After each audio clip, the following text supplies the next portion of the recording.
తెలంగాణలో బీజేపీ ఎంపీలు దొంగ ఓట్లతోనే గెలిచారన్న ఆరోపణలు రాజకీయ దుమారం రేపుతున్నాయి.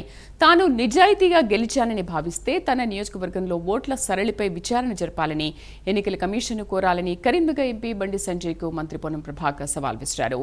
దొంగ ఓట్లపై పీసీసీ అధ్యక్షుడు మహేష్ కుమార్ గౌడ్ అనుమానం వ్యక్తం చేస్తే బండి సంజయ్ ఎందుకు ఉలిక్కి పడుతున్నారని ఆయన ప్రశ్నించారు.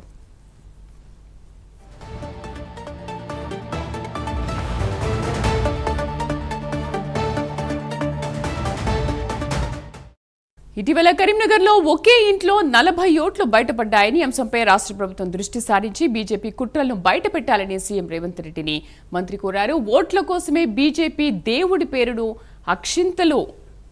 అక్షింతలను వాడుకుందని పొన్నం ప్రభాకర్ ఆరోపించారు.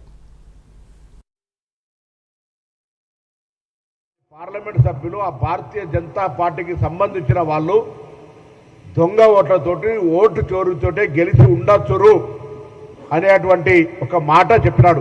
కావచ్చు, అనుమానం ఉంది అని చెప్పినాడు, ఆధారాలతో చెప్పలే. ఇవాళ నేను కోరుతా ఉన్నా పిసిసి అధ్యక్షుల్ని, అదేవిధంగా గౌరవ ముఖ్యమంత్రి గారిని కోరుతా ఉన్నా, జిల్లా వ్యాప్తంగా ఓట్ల చోరీకి జరిగినటువంటి అంశం మీద జిల్లా కాంగ్రెస్ ప్లేట్లు అంటే ప్రభుత్వం తరఫున పర్యవేక్షణ ద్వారా భారతీయ జనతా పార్టీ యొక్క కుట్రలను కుతంత్రాలను బయటికి తెచ్చే ప్రయత్నం ఈ రాష్ట్రంలో జరగాల్సిందిగా కోరుతా ఉన్నా. బండి సంజయ్ గారికి నిజంగా ధైర్యం ఉంటే ఎన్నికల కమిషన్కు రాసి రాష్ట్రంలో ఎక్కడెక్కడ దొంగ ఓట్లు ఉన్నాయో, మొన్ననే కరీంనగర్లో ఒక 40 ఓట్లు ఒక ఇంట్లో ఉన్నటువంటి అవి కూడా మళ్ళీ మీరు మతం పేరు దొరుకుతుంది, ముస్లింలో హిందువుల ఇళ్లలోనే చిన్న కుటీరంలో 40 ఓట్లు ఉన్నటువంటి సంఘటన బయటికి వచ్చినటువంటి పరిస్థితి.